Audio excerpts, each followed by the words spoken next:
Welcome to MTALKS from MHouse. Meet the innovators in the Web3 and NFT space. We're still early, but there's no time to waste. Let's get started. Today we have a true innovator. We welcome Sara NMT.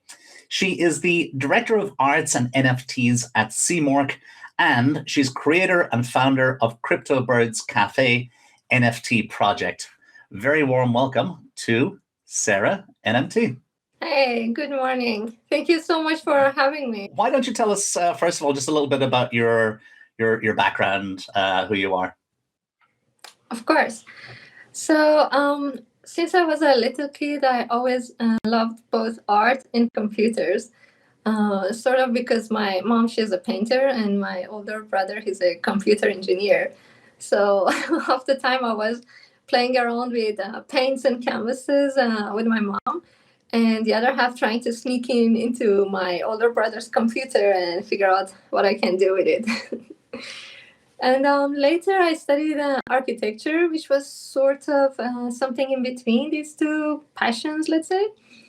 And I learned a whole lot studying architecture, apart from the tools that I can still use in the NFT space.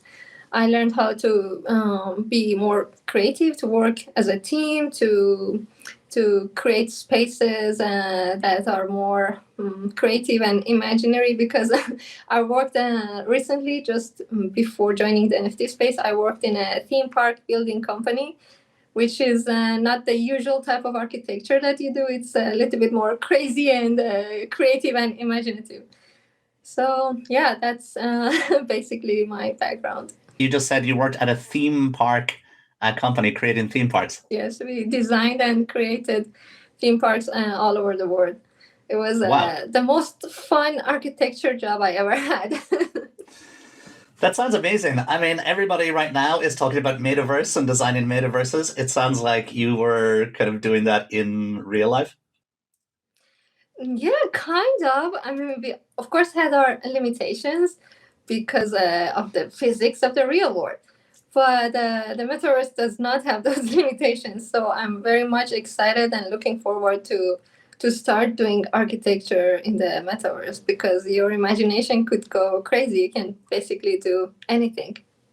Yeah, I mean, I can imagine those are transferable skills. And yeah, without the laws of physics, then yeah, you're unlimited. Have you started to work on any Metaverse projects, and is that something that you're planning to do?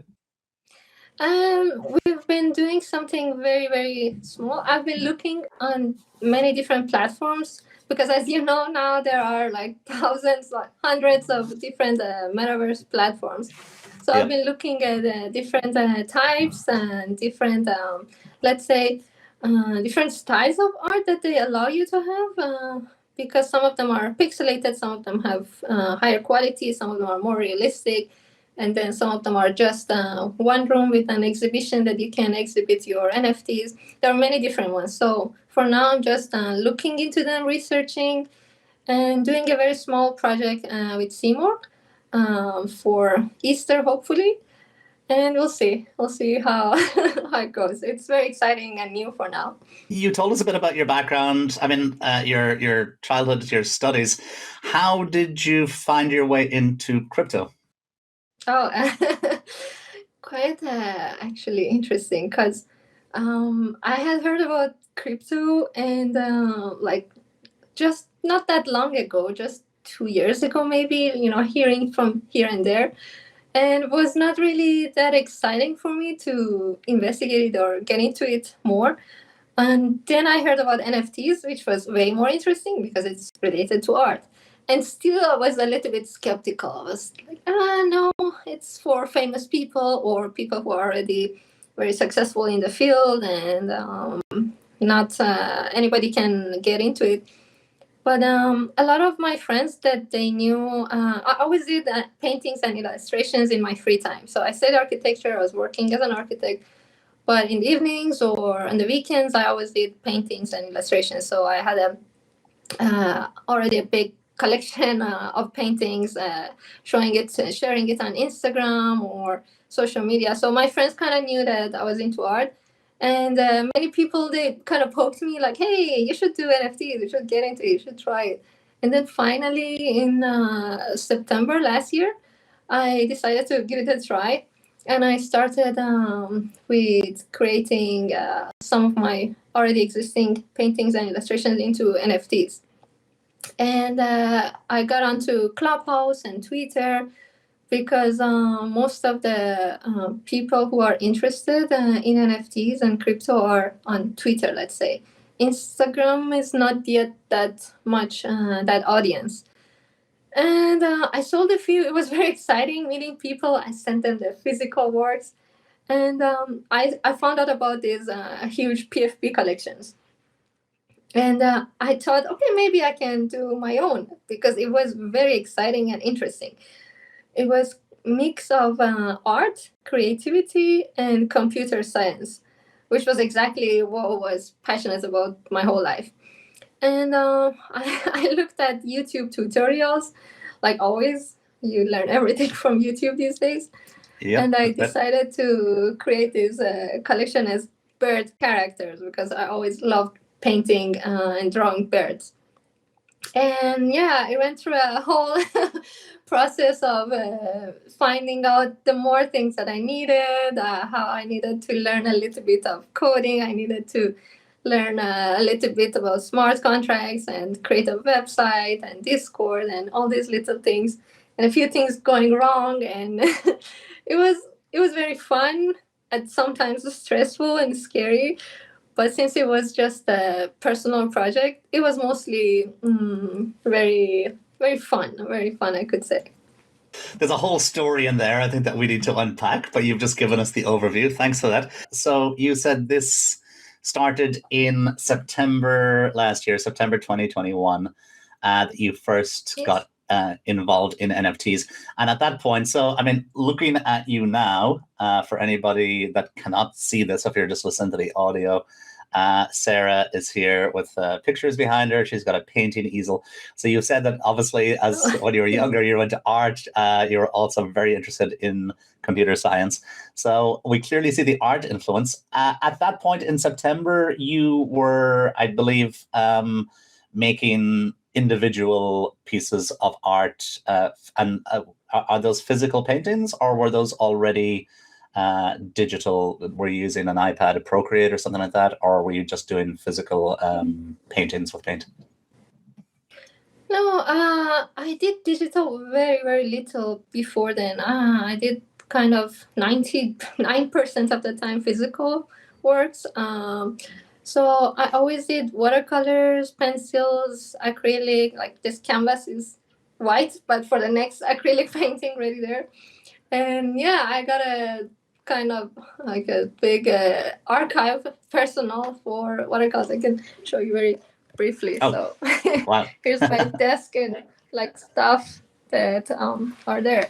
And yeah, it was just for fun mostly. I used to post them on Instagram and get some likes, and maybe some friends, they asked me to do a customized painting for them.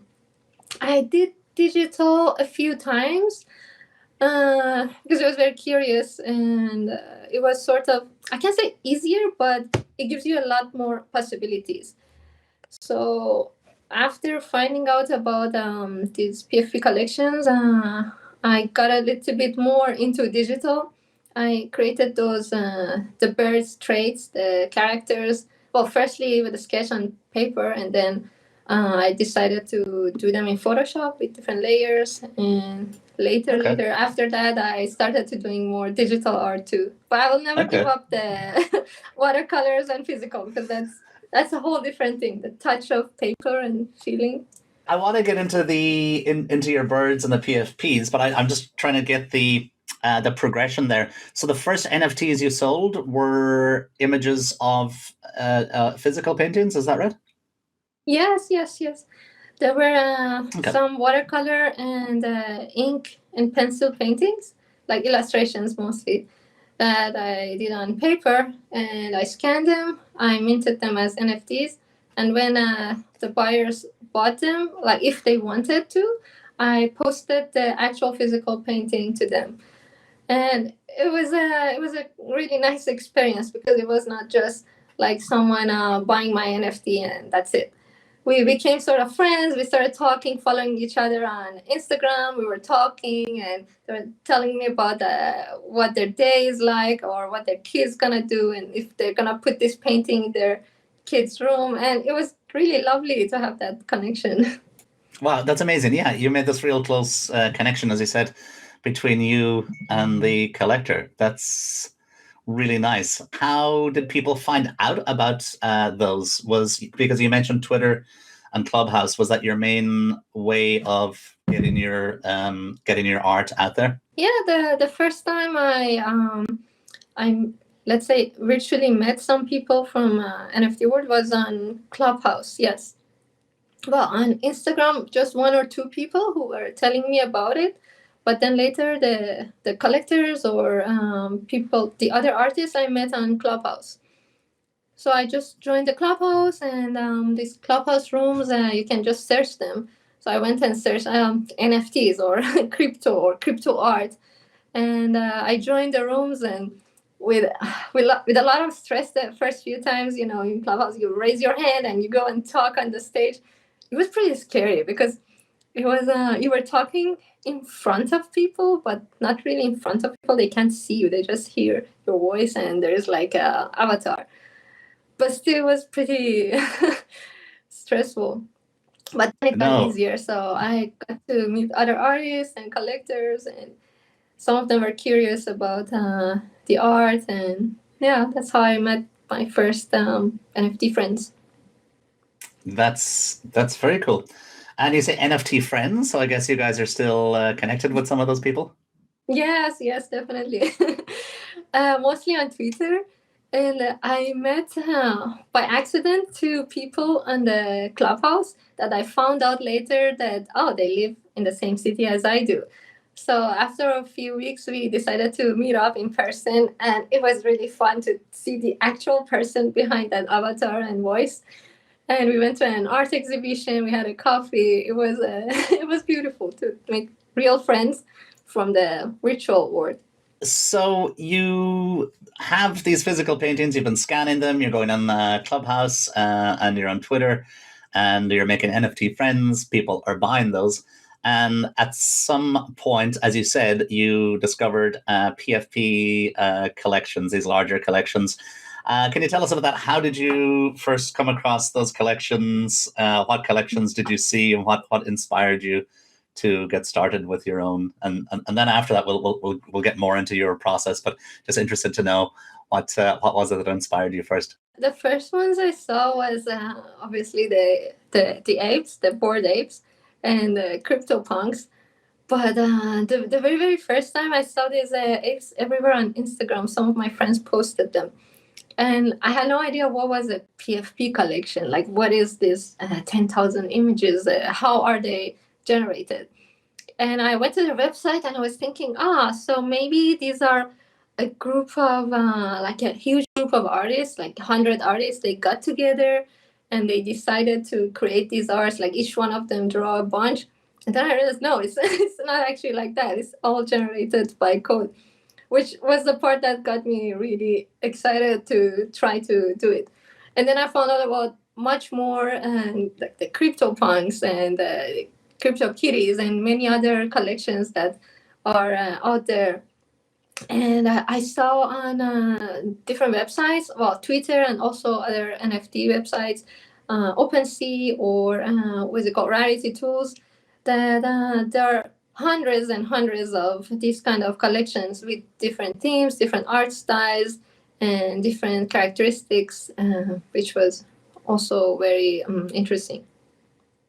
Fantastic. So you were obviously then inspired to create your own PFP project, which I mean, I guess probably a lot of people were, but very few followed through and executed on that.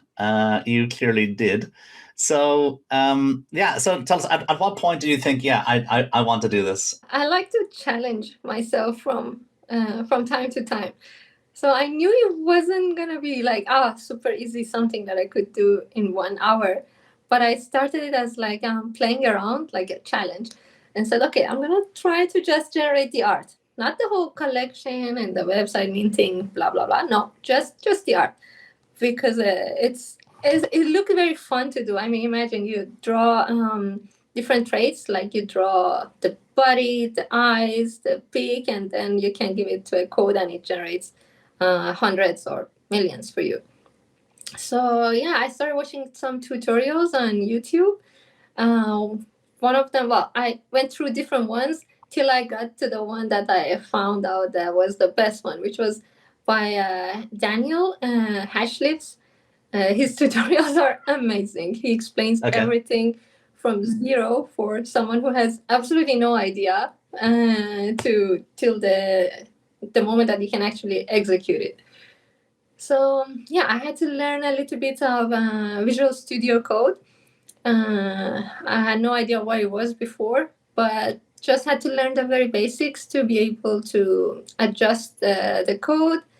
And after creating the art in Photoshop, putting them into different layers, I finally managed to generate this art, which was amazingly exciting. The very first time that I hit enter and the code worked and the art was generated, I was like running around in my room and dancing for myself. It was like a really fun moment. I can imagine. It's funny you mentioned Daniel from Hashlips. We came across Daniel at the end of last year. We ran an award for NFT innovators, and somebody nominated this guy called Daniel that at the time we were not familiar with. And then suddenly we had this like really excited community of people that suddenly started talking about Daniel, and we're like, who is this guy? Because a lot of people clearly seem to love him. And now speaking to you, I see that you're one of those people. I think that he helped a lot of people to get into the space, go from zero to like PFP collection with these tutorials. Yes, he's like very generous with his time and with his knowledge, because I know a lot of tutorials that you watch, or a lot of people who know this stuff, or let's say invented or created these codes or ways to create these things. They make tutorials, but they go through things very fast, or they don't explain them well. But he's like, he wants you to actually learn every single thing, and he wants you to be able to make 100% sure that you can do it. And yeah, I joined his Discord back in September, October, when I first decided to do this. And he had a few hundred people there, but now he has, I think, I don't know, I have to check, like 10,000 or more. Like he has a big community that every single one of them love his work, love his way of doing things. And he has a very nice character as well. We talked a few times on Twitter Spaces, and he's so friendly and kind, and he's such an amazing character. He's my favorite person in the NFT world, I can say. Yeah, that's funny. You're not the first person to speak about Daniel like that. And indeed, I spoke with him on a Twitter space as well. Very nice, very warm character, very likable person. And I was like, okay, I can see why people like you. Okay, so you came across Daniel and Hashlips, and yeah, you spoke a little bit about what happened. But I guess, so can you just break down for people that aren't familiar with this? You started designing the art.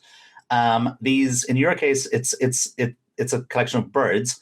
So I'm guessing you had some general model or template for kind of let's say a blank bird, and then you start to design the art over that. So, for example, I'm guessing different beaks, different eyes, different colors, etc. How many different? Oh yeah, please show us. Yeah, I have some sketches, like the very earliest sketches. Okay, so just keep it still there just for a moment. Has coffee stains. The coffee stains. Okay, so cool. Yeah, I made a sketch of the base, and deciding, okay, this is going to be one trait, this is going to be one, the legs, maybe the pants, the body, the eyes, the hat or something. And then I started to draw the base in Photoshop, and made different folders for different traits. So, for example, the beak could be different shapes, different colors, but they all had to match each other. And otherwise, I had to create a separate way of matching them. So, if I wanted So you don't want all one of beak these here, to another be, beak ends up over here, not attached to the body, right? yeah, yeah. Or imagine if you have like a big eye and a small beak, it's fine as long as later when you have a big beak and a small eye, it doesn't cover it or it wouldn't look weird. Or some of my birds, they have semi-transparent bodies, so I also had to make sure if I have another trait which goes behind, you can it's completely illustrated, so it wouldn't be weird like a sketch behind the body and then you can see some part of it half done. And all these different things, the backgrounds as well. I made most of the backgrounds like not just simple colors. So there's a few that is like a skateboard in the background that the bird is riding. So I also had to make sure different types of feet, whether they were short or long or big, they would fit on the skateboard in case it was generated on that. Or all these different things. The pants, they had to fit all kinds of feet and the bodies. So yeah, when you create these different traits, different folders, layers in Photoshop, you have to make sure they all match each other. Otherwise, at the end, when you generate them, some of them might not look good, and that's not good. Is there a lot of trial and error, or did you kind of plan this up front? No, there definitely was a whole lot of trial and error. Okay. Up to some point, you can see, like you have these layers in Photoshop or whatever program that you're using. You can kind of check each time that you draw something, you have in your mind that okay, I have these limits. I can draw it up from here up to here. But then again, after you try to generate the art, sometimes it happens that you say, I didn't pay attention to this one. This one doesn't go well with this other one. So yeah, it's both. You have to plan and you also have to do a whole lot of tests to make sure. How many traits did you, or how many combinations, roughly speaking, did you have? So the traits, the different separate body traits and backgrounds, I had around 200, more than 210. I was kind of obsessively adding to them up to the last week of the launch of the project, and I was telling myself, okay, stop it, because now you have to finish, otherwise you can go on forever, and how about it has like a hat shaped like I don't know, like a party hat. So you come up with ideas, but at some point you have to stop. So at the end I had around 200 something traits, which already is more than enough. It gives you, I did the calculations, I don't remember exactly, but something around 15 billion options. So out of this 15 billion options, I decided to mint only 8,800 something, which, I mean, also by code, there is never any two of the same traits, because the code makes sure nothing is repeated. But also, when you have so many options, you are quite sure that there's a very good variety in the collection. One or two things I want to touch on quickly, because I think a lot of people see, okay, so there are people in the crypto space, there are people in the NFT space, there are people that are not in the NFT space. And of course, a lot of people look at some of the PFP projects and think, wow, this is such low quality, or this is such low effort, or a child could have done that. But just to be clear, you've actually hand painted and hand drawn each one of these 210 different traits to create a possibility of potentially 15 billion different unique outcomes, all based on your hand-painted art, right? Yes, of course. Some of them were more detailed, like some of the traits, like one trait I spent maybe a few hours on drawing it, but some of them easier, like just 2 lines for the feet, or simple. But yes, every single one of them is drawn by hand, one by one, separate, different. Fantastic. Okay, great. And as you said, you had 200 different ones. So that works out at about 15 billion, you said. And you chose to do around 8,000. So each one is unique. You said the software makes sure that when you mint, it grabs a selection of these 210 different traits, combines them together, and makes sure that it doesn't reuse anything that was done before. So each one is unique. So you have one of ones, I guess, but they're part of a collection that all look similar. So you've done all of the drawings. You've used Photoshop to create essentially all of these layers, right? That will be chosen by the software. The software that chooses that, you've figured that out. So just very quickly, what type of software chooses those layers? So the layers are in Photoshop, the Photoshop layers. So you put different traits, like all the peaks, you can put them in one folder in Photoshop, one group in Photoshop layers. So you do the same thing for all the traits. You have a group, a folder of traits for the beak, a group separate for the eyes, a group separate for the body. And you can also give them, well, depends on the code that you use, but the code that I used from Hashlips, it was adjusted in a way that you add a number at the end of the name of the trait to set its rarity, to set how often do you want that trait to be shown in the collection. For example, I have one with the it has an octopus on its head.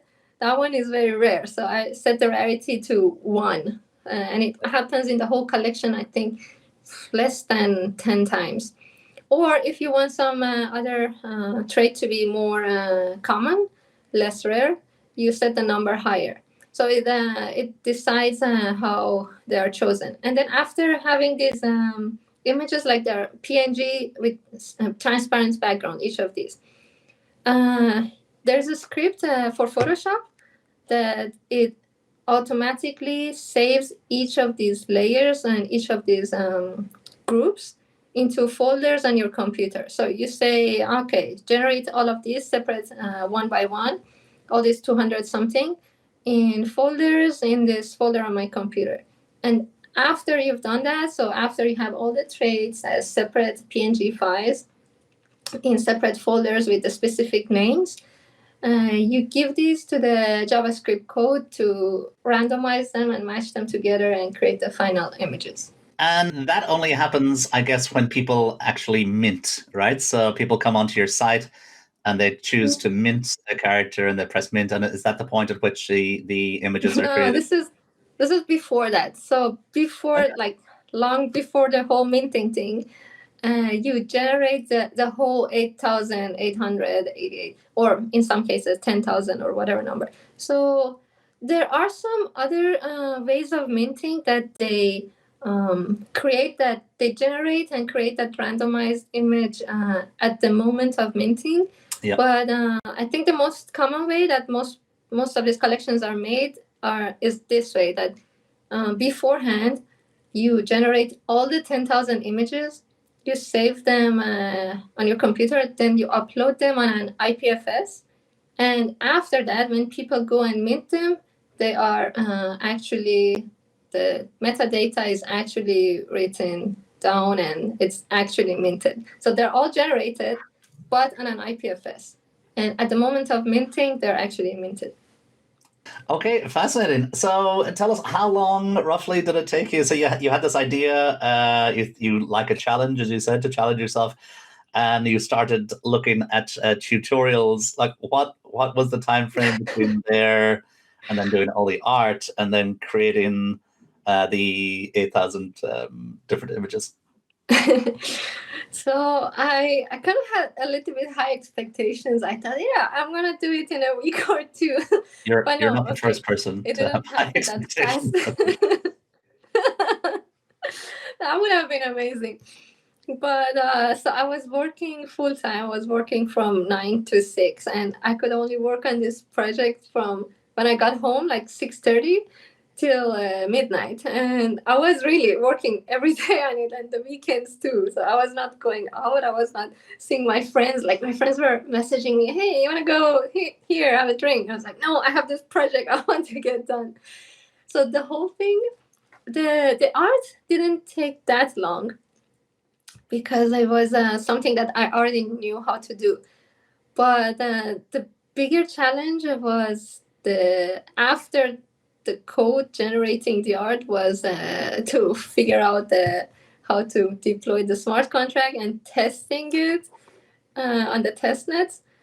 So all of this process of learning, doing it took me about 6 weeks. So yeah, at the end of 6 weeks, I had everything done and tested many, many times. So I was ready to go. That's pretty impressive. I expected to hear a much longer period of time. So your goal was a week or two. I think you still did pretty good. Okay, so yeah, let's jump into that. You created all the images, all the layers. You had all the software. You created everything. Now, of course, smart contract, right? You need to deploy this. A quick question: which network? Ethereum? No, I decided to go with Polygon because Polygon? just a project for me, and I did not want to invest that much gas fees into it. I also imagine that when later people want to mint them and buy them, they might not want to spend that much gas fees again to minting each one of them. So I just decided to go with Polygon. It was a good option for my project. For some other projects, might be different blockchains better option.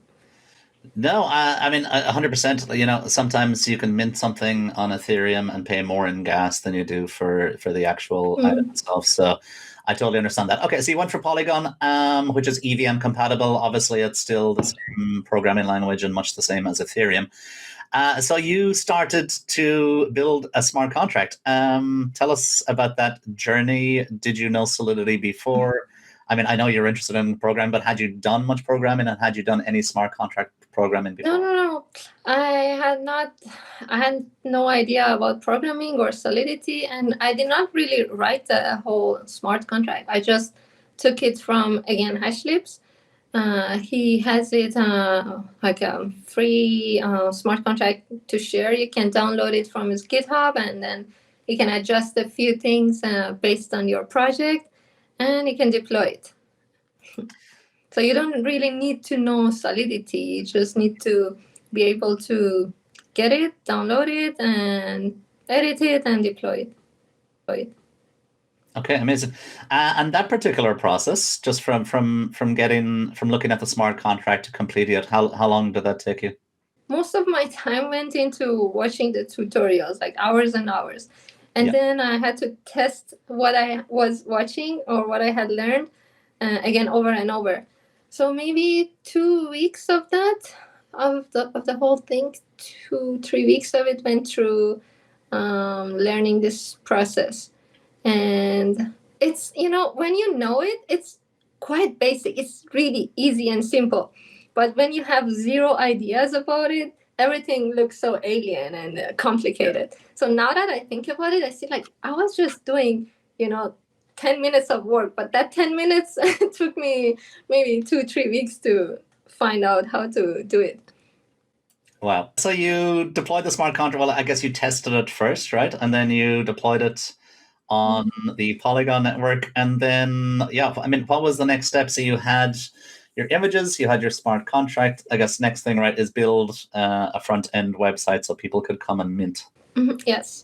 So I had to build a website.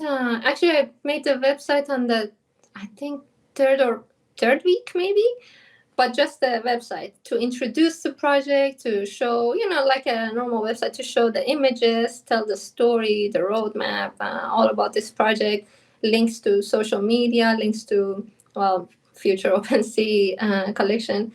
And after having the smart contract ready, and testing it on a testnet, I had to create a minting station, which was this part was also a little bit complicated too, to how to implement that minting station into my website. For that one, I also had to figure out, like watch different tutorials and ask a few people who had done it from the community of Hashlips back then there was the Telegram, but now it has moved all to Discord.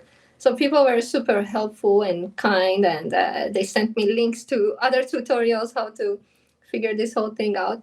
So at the end, yeah, I managed to embed. I created the minting station on GitHub pages, and then I embedded the GitHub pages into my own website that I had already created. Okay, so you created the images, you created the smart contract, and now you've got your minting site. Everything's ready. When did you start with that? What month? And where are we now? When you had everything ready? Which month? Just to give us an idea. I created my first crypto wallet in September. Yeah. And then I think very end of September, I decided to create this collection. Mm-hmm. And the launch of the project was 6th of November.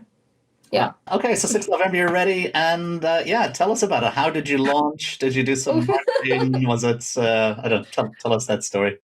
So yeah, it was very, very funny because like just a week before that, I told you, everything was very new. I didn't know much about like how to do things or how to, there's a marketing, you need a community. So that part was quite complicated.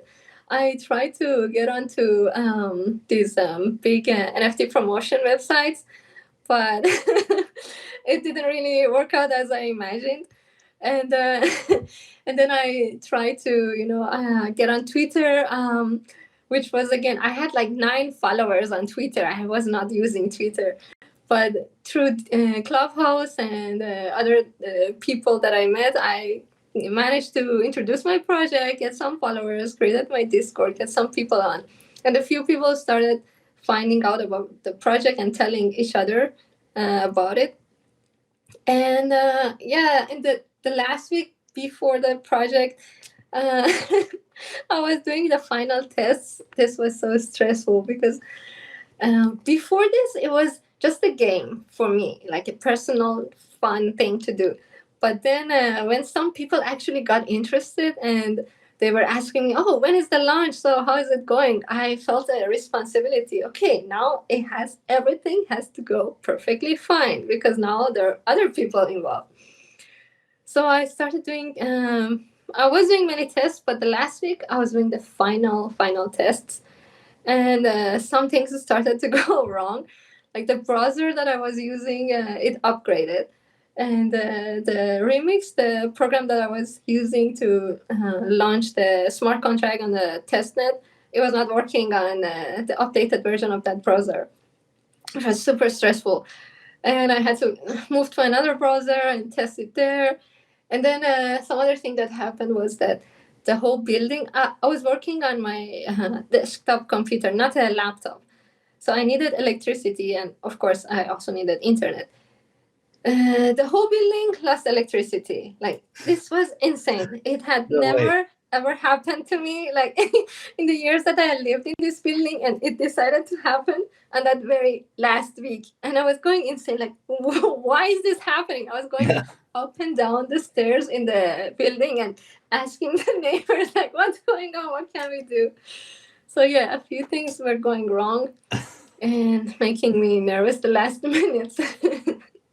So you're about to launch. 6th of November is coming, and then so electricity comes back on, I guess. You downgrade your browser or something. What happens next? So everything was tested. Everything was fine. And day of the launch comes. I had planned a Clubhouse launch drop party thing. I think it was 10 in the morning or something like that. I don't know why I chose such an early hour. I woke up and I realized, oh shit, I forgot to test this one last thing, and I was panicking. Like, I was really stressed. I don't know if you know about these PFP collections. So there's this thing that some of the projects do to create more excitement. When you when the project is launched and people are minting, the images are not shown. The final images are not revealed. So there's like a question mark or some sort of a placeholder. there for the people to see it. And then after a few hours or after a few days, the actual image is revealed. I had this ready and prepared and everything, but I wanted to have tested it for one last time to make sure it actually works. So it was just 1 hour, half an hour before the launch. I created a very smaller, like 300 images version of the project. And I launched it on the actual net, not the test net anymore, because I wanted to like test for 100% sure nothing would go wrong. And yeah, everything was fine. I tested it and then I, of course, deleted it because it was just a test. But that half an hour, I was dying. I was so nervous because I had people waiting in the clubhouse party thing, and I was like, yes, I'm ready. So yeah, it went fine, and finally launched it. That's amazing, and that was 6 November. So yeah, tell us what happened. So yeah, after that, it did not sell everything out in 5 minutes, but little by little, people started minting them, and it was a really fun process. Each time I was checking and seeing people minting them or buying them from OpenSea, and then some of the people, I had no idea who they were, and some of them, they messaged me. One person, oh, that was so sweet. One person messaged me and sent me the picture of the bird that he had minted and said, I'm going to print this for the birthday of my little girl and put it in her like gift bag. And it was so adorable because for me, it was like my project. I loved it. But seeing that somebody else cares about it and likes it or wants to gift it to their kid was really sweet to see. And then later, yeah, more people little by little minted them, and so I was posting pictures of the project on Instagram and Twitter and everywhere. And the company CMORQ, they approached me because their brand, the whole brand of the company CMORQ, is based on birds. The word CMORQ actually is the name of a mythical ancient Persian bird. And when they saw my project, and just for anybody listening, that's a CMORQ, right? CMORQ. Yes. Okay, so that's a mythical Persian bird. Sorry? Yes. So there's a very beautiful story related to this myth. People can they can go to the website of the company, or they can look it up, or see on Wikipedia about the story. It's about a group of birds, 30 birds, that they decide to get together and go and find this ancient bird CMORQ. And so there are different passes through their journey. There's like a leader. There are different characters in this story. But the point is that at the end, this big group of individuals, they get to that to the final destination to find CMORQ, and they realize that the CMORQ doesn't really exist. CMORQ is them. So the word CMORQ in Persian means 30 birds. So it's like the whole group of these birds that is the journey that is, the final destination, let's say. So yeah, that's sort of very connected to decentralization and individuals and being independent. I love this story. It's like a journey of self-discovery, right? I mean, I guess listening to your story, you went out to challenge yourself, and I guess it resonates with you as well. Seems to me like quite a journey of self-discovery for you to bring in this project from like nothing, just an idea, to finding your community, finding people, finding your NFT friends online, and then creating this whole PFP project. Yes, absolutely. It was a really, I think I can say the most interesting journey that I ever went to in my life. I mean, there are many things happening in your life, but this was quite different from what I had ever experienced before. It's quite unique. Yeah, no, it's fascinating because there are a lot of PFP projects out there, of course, but it's rare to attach a PFP project to such a personal story like yours. So this is fascinating. But you said, so the CMORQ found you. Their brand is created, or their brand is about birds. So they found your project, and obviously they saw a lot of connections there. What happened next? So yeah, what happened next was quite surprising. They loved my project and they decided to collaborate. And we started talking, and they offered me a job as the director of Arts and NFTs. And as exciting as it sounded, I was very scared to change because I had studied architecture and I had worked as an architect my whole life. And this was something that had kind of nothing to do with it. And yeah, it was very, kind of a big change for me. And I remember I called my parents and I was telling them that, hey, I think I've decided to change my career. I'm going to work in NFTs. And the first question was, what the heck is an NFT?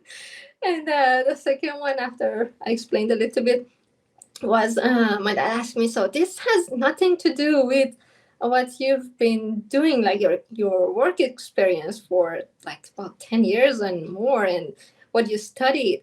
And I, like, at that moment that he asked me, like, I was like, oh, actually that's true. Like, I'm diving into something that has nothing to do with what I've been doing before. But I decided to go with it because, yeah, as I was saying before, it was like a Pandora box, but in a good way, like a rabbit hole inside a Pandora box that I had already opened it a little bit. And what was like coming and what I was seeing was too curious, too exciting not to follow. So yeah, I decided to just go with it, and I joined CMORQ, and I've been loving it. I've been loving the whole journey and what I've been learning. Brave choice. What's happening with your collection? Is it still for sale? Yeah, the collection is available on the website of cryptobirdscafe.com. So people can go there and mint them directly from the website using Matic, or they can go to OpenSea, which the link of the OpenSea collection is also on the website. And they can mint them on secondary. Buy them on secondary using wrapped Ethereum. And we are also planning to set them available to be bought from the CMORQ website, but it's not available yet. Soon. Okay, so I'm just going to repeat that again. That was cryptobirdscafe.com. Yes. Great, and we'll put a link in the notes, of course, to that. Fantastic. Okay, so it's still minting. You're still making friends, I guess, NFT friends. Yes, I am on the Discord. It's funny. So sometimes I have a channel on the Discord server of crypto birds that show off your bird, and people come and show the image of their bird, and some of them, they name their birds, or sometimes I ask them, oh, what would you call? So it's funny. The birds have actually characters for each person. Oh, that's fantastic. Great. Okay, and tell us a little bit then about CMORQ. So CMORQ, they saw your collection. Their brand is based around birds, and they hired you as Director of Arts and NFTs. You jumped in deep end and said, I'll totally change careers, which is fantastic. Tell us a little bit about what is the Director of Arts and NFTs, because, well, first of all, tell us about CMORQ. And I think that is it a DeFi protocol? Am I correct? Yes. CMORQ is a DeFi service. It's an app that people can download and create a wallet just using their phone number. It's very straightforward and easy. And after that, they can do DeFi functions in the app, and they can have their NFTs and POAPs inside the app. And what we are doing, what I'm doing at the moment in CMORQ, is to just see through whatever is related to arts or NFTs. So one of our projects that we are doing is that every week, based on the events of that week, for example, if it's Mother's Day, if it's Women's Day, or Valentine's, or for example, coming up, we have the birthday of Leonardo da Vinci. You should check it out. It's a fun one. So based on the events of each week, we create one NFT with the image, which is very much related to my crypto bird. So the character of the bird is usually the same. So you can see that bird dressed or disguised as Leonardo da Vinci or one of his drawings. And when we create those POAPs and NFTs for these events of the week, we give them for free to the users of the app, to the users who visit the app on that specific week. So it's sort of a POAP. It's a POAP, you could say, commemorating the event of that week and the people who visited the app on that week. But it's on Polygon blockchain, so they can see them in our app, and they can also send one to their friends or transfer it or to other wallets, or they can sell it, do whatever they want with it. What's next for Sara NMT? You like to challenge yourself. You came from nothing, not came from nothing, but you came from no experience with Solidity, no experience with PFPs, and created your own collection. And now you're director of Arts and NFTs at a DeFi platform. What's next? What's next is very, very diverse, because there's so many options, so many things that one person can get into. One of them, which is very exciting at the moment for me, is to be, as we discussed at the very beginning, was to be an architect in the metaverse, because I love creating spaces, and I love imaginary spaces without any limitations. So I think that could be like a really perfect fit for Metaverse. And there's so many other things that I want to explore more and learn more about, and see what I can build or create in the on the blockchain. Fantastic. Well, we definitely look forward to hearing more about that. Tell us and tell everybody, how can people find you and engage with you? So we know it's cryptobirdscafe.com is for your project. How can people find you? So my Twitter handle is Sara _NMT. And I'm very much active on Twitter. If anybody has any questions, they can message me on Twitter. I'm also on Instagram as Sara NMT, no underscore on Instagram. And yeah, through the website, there are also my social links. If they have any questions or want to talk, I'll be happy to answer. You came up because Codrave met you in, well, he heard your talk, and I think he met you in Non-Fungible Conference, NFC, in Lisbon in Portugal. And it's been wonderful to have you here. I want to thank you again on behalf of me and on behalf of all our M-House members for doing this. Who do you think that we should speak to? Who do you think is somebody innovating and important in the NFT or Web3 space that we should speak to and hear their story? Did you already talk with Daniel? You know my answer. I knew you were going to say that. I didn't want to prompt it. I thought I'll let you say it, but I know. We have spoken with Daniel, but we have not done this. And actually, he's on our list. So you know what? I'll just move Daniel up to the top of the list. Hopefully definitely. He has time. Yeah, I think I know in you're the going to say PFP that. world, he's the best person to talk with. He's got such a community that likes him, and like I said, when I spoke to him, I realized why. He's just a very nice, very warm, and as you said, seems like a very generous person. So excellent. Okay, I will be Daniel. When you hear this, I'm coming for you. I'll be sending you a message, and you'll be the next, hopefully, the next person we speak to. Excellent. Any thoughts you want to leave us with? Any bits of advice for other people that want to do what you do, or people that are thinking of changing career, or people who like birds, or any advice for anybody that you want to leave us with? Yeah, I have one advice I can give, like not much, but like if I would say don't worry if you don't know something, or if some subject like the whole blockchain, crypto, NFTs, or any other subject looks scary, alien, completely unknown. Don't be scared, or don't worry about that, because anybody can learn anything. You just have to put some time and be curious and enthusiastic. I think that's all you need. So yeah, that's the only advice I would give. Wow, that's just like amazing advice, I think, for anybody, anywhere doing anything. So, and particularly in blockchain. So thank you so much for that. And thank you so much for your time, Sarah. I really appreciate you doing this. Thank you so much. Thank you so much for having me. And it was a really fun conversation. Thanks a lot. No, I really enjoyed it too. And I wish you every success in the future. Bye for now. Thank you. Thank you. You too. Have a good day.